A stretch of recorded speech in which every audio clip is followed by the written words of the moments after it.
Nessa primeira sessão de matemática financeira, vamos entender alguns conceitos básicos iniciais, justamente para poder circular nesse novo mundo.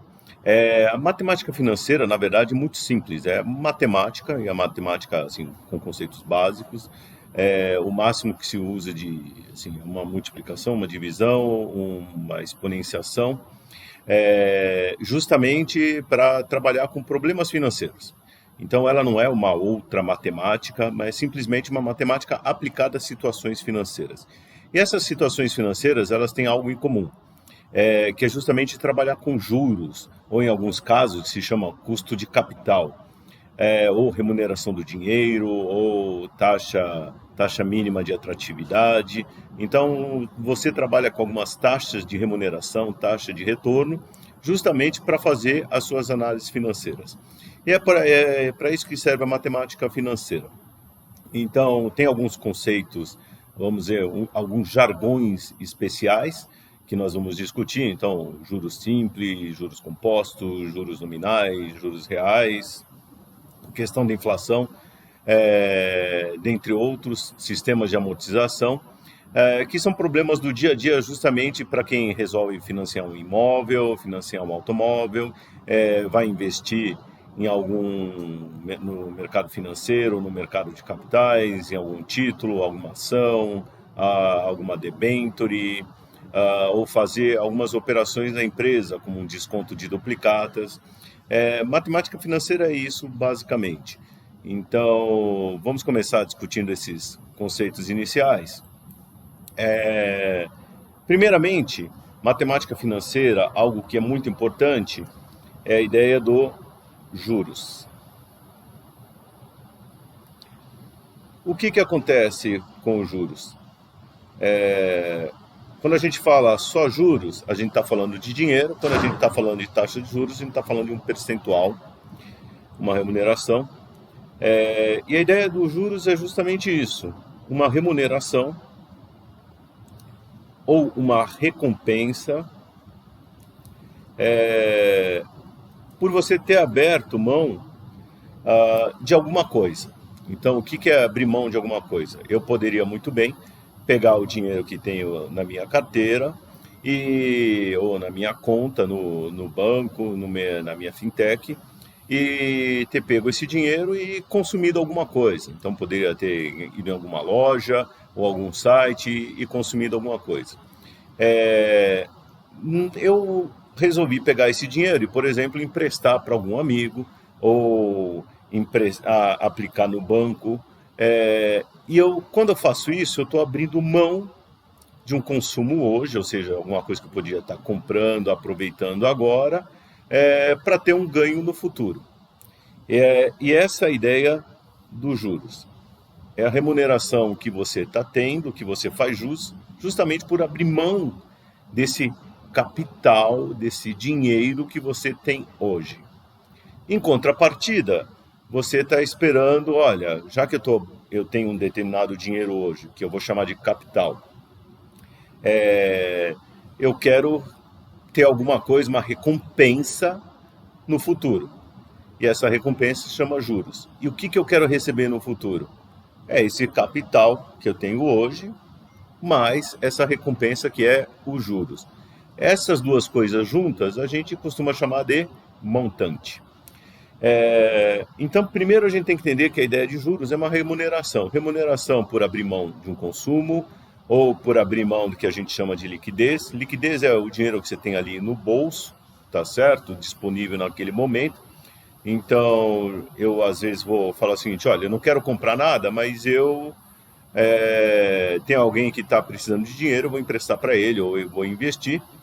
E aí eu estou abrindo mão dessa liquidez. Não vou ter o dinheiro agora, naquele momento, mas eu quero alguma recompensa pelo futuro.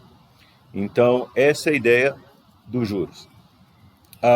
Para calcular esses juros, primeiro a gente tem que ter algumas bases. Então, a primeira que a gente vai falar é o nosso capital.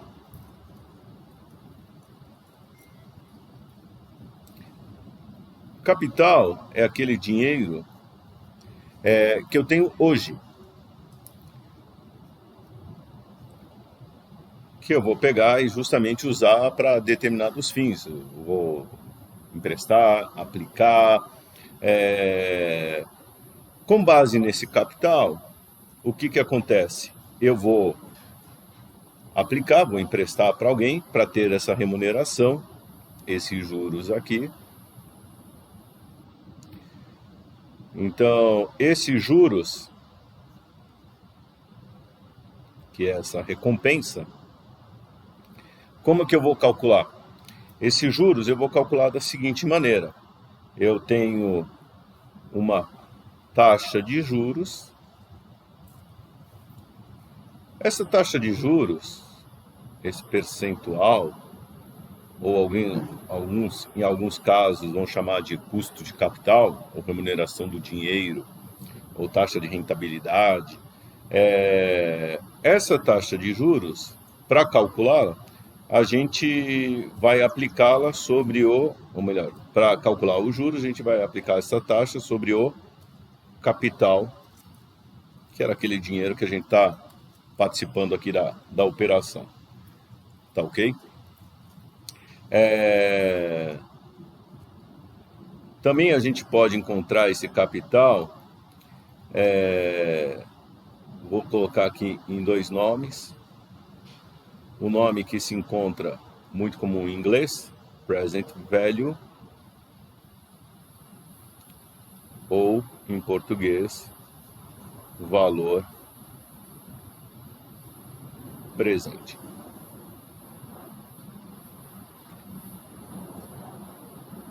Então, a gente vai encontrar esse capital também com esses nomes, ou em inglês ou em português. Os juros, aliás, deixa eu aproveitar, ele ganha o nome dele em inglês é interest. Só de curiosidade, em espanhol é interesse. E em português mesmo, na língua portuguesa, a palavra interesse também é um sinônimo para os juros. E o termo aqui em inglês, porque a letrinha normalmente que a gente usa para comunicar e indicar o que é o capital, a gente usa a letra I. Então, tá aqui. Essa taxa de juros, ela é discutida entre as partes, entre quem vai aplicar o dinheiro e quem está pedindo dinheiro para investir, ou para quem está pedindo um empréstimo. Eles vão negociar. Pode ser que saia negócio, pode ser que não. Alguns podem achar taxa alta, taxa baixa, aí depende de outros fatores para determinar essa taxa de juros, como o risco envolvido, as garantias envolvidas, qual que é a taxa de referência básica da economia. Então, aqui no Brasil, a taxa Selic, que é divulgada pelo Banco Central, vocês vão encontrar lá no site do Banco Central, é uma referência para você constituir outras taxas. E aí vai. Então, esses vários fatores, cada taxa tem seu jeito de ser calculado e determinado. Muito bom, se eu tenho capital e eu tenho a taxa de juros, eu consigo calcular os juros em si. E aí, somando os dois, esse capital de hoje mais os juros, eu recebo, ou ao final do período, eu tenho o chamado montante,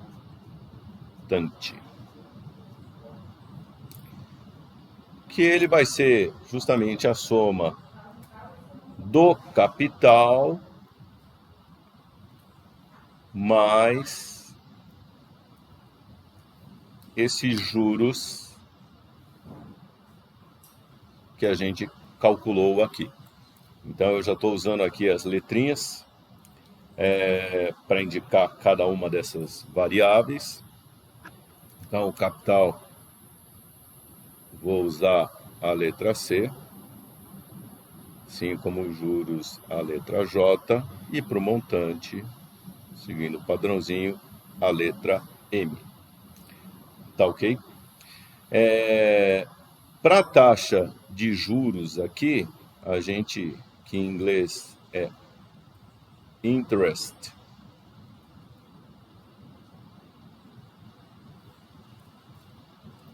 rate, eu vou usar a letrinha I para especificá-la nas nossas fórmulas, tá ok? Então aqui algumas letrinhas. Esse montante, ou a gente chama também de future value, porque é quanto a gente vai receber no futuro, ou valor futuro em português. E muitas vezes a gente usa essas letrinhas aqui, ó, FV para indicar valor futuro, ou VF também, se a gente estiver em português. A mesma coisa aqui, ó. É muito comum a gente usar aqui, ó, PV, Present Value, ou VP, quando a gente usar em português, para falar do valor presente, no caso, e do capital. Então tá aqui, essa é a equação básica aqui da matemática financeira. É a partir dela que nós construímos tudo. E a ideia é bastante simples, justamente, olha, eu pego uma taxa de juros, tenho um determinado capital e chego nesse valor montante ou valor futuro. Uma coisa sempre importante é que para você chegar daqui desse capital para o montante, a gente tem que esperar um determinado tempo. Então, inclusive, esses juros, essa remuneração, é devida em função do tempo. Então, passa mais tempo, você tem que pagar mais juros, ou você vai fazer jus, você vai receber mais juros. O quanto você vai receber aqui de juros está ligado diretamente ao tempo. Então, eu preciso indicar aqui, dentro dessa nossa ideia, uma medida de tempo. Para medir tempo, o tempo pode ser medido em anos, dias, meses, décadas, aí depende. Alguns lugares usam a letra N, para dizer N períodos, ou a letrinha T, um T pequeno, ou mesmo a letra T maiúscula, em alguns casos, justamente para indicar esse tempo decorrido. É aquela coisa, no momento que você emprestou dinheiro para alguém, passou um segundo, a princípio você já tem, ou melhor, faz jus, tem direito a receber uns jurinhos por isso.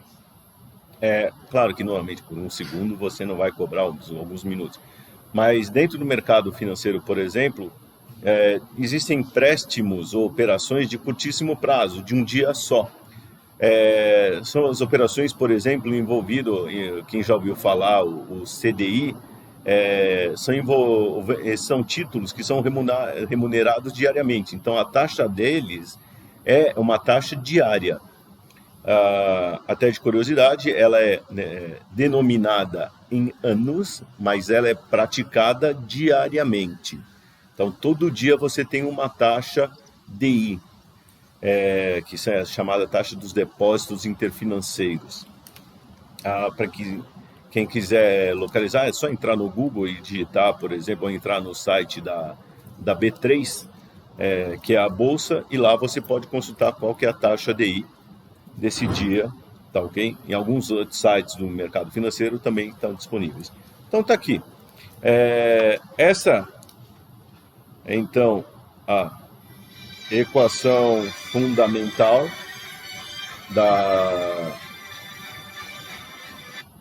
da matemática financeira. E, como eu tinha dito, ela é a base para tudo que nós vamos construir daí por diante. Tá ok? E aí a gente pode começar justamente exemplificar. Vou pegar aqui, por exemplo, uma situação onde eu tenho aqui um capital, por exemplo, de R$1.000, uma taxa de juros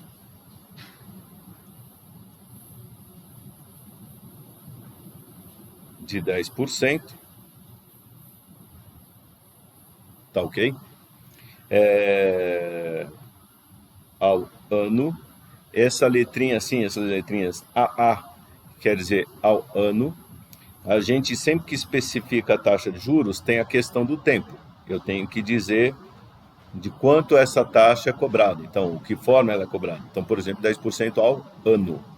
Depois vamos ter ao semestre, ao dia e assim por diante.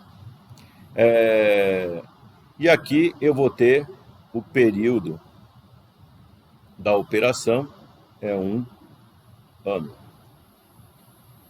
Muito bom, com esses dados eu já posso fazer a seguinte conta.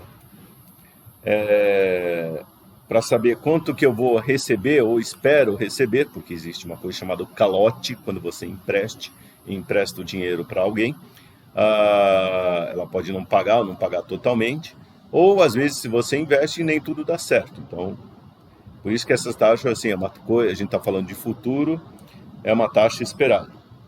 Então, com isso eu já consigo calcular os juros. Os juros vai ser o nosso capital de R$1.000, que a gente está investindo, por exemplo, vezes a taxa de juros, que é de 10%. Como é operação 2 anos, aliás, de 1 ano, a taxa casa com o mesmo prazo. Então, não preciso esquentar a cabeça, está dentro. Taxa e prazo são compatíveis, isso é importante. Então, aplicando aqui, isso vai dar 100. Então, vou receber 100 de juros. E agora, eu já consigo saber qual que é o montante. Então, o montante vai ser o capital mais os juros. Ou seja, R$1.000 de capital, mais os R$100 dos juros. Ou seja, o nosso montante, para esse exemplo, vai ser de R$1.100 ao final de 1 ano. Então, isso é o que eu espero receber ao final de 1 ano. Vejam que é bem simples, e a ideia da matemática financeira é uma matemática simples. O que vai sofisticando é justamente que a gente vai colocando outros sistemas, assim, ou melhor, tem gente que prefere trabalhar com um tipo de taxa, tem gente que prefere trabalhar com outro. Então, por exemplo, nos Estados Unidos, que a gente vai discutir, eles trabalham muito com juros simples. Aqui no Brasil, o padrão no comum de mercado é trabalhar com juros compostos. Mas aí fiquem tranquilos, o importante é sempre que vai fazer alguma operação envolvendo dinheiro, entender claramente quais são as regras. Então, inclusive, um conselho que eu sempre dou: peça quais são as fórmulas de cálculo, deixe claro como é calculado o montante, como é calculado os juros, da onde vem essa taxa de juros, e aí você não vai ter problema. Muito bom, pessoal. Esses são alguns conceitos iniciais que a gente vai começar a desenvolver mais nas outras aulas, discutindo, por exemplo, o que é uma taxa de juros simples, taxa composto e assim por diante. Até mais!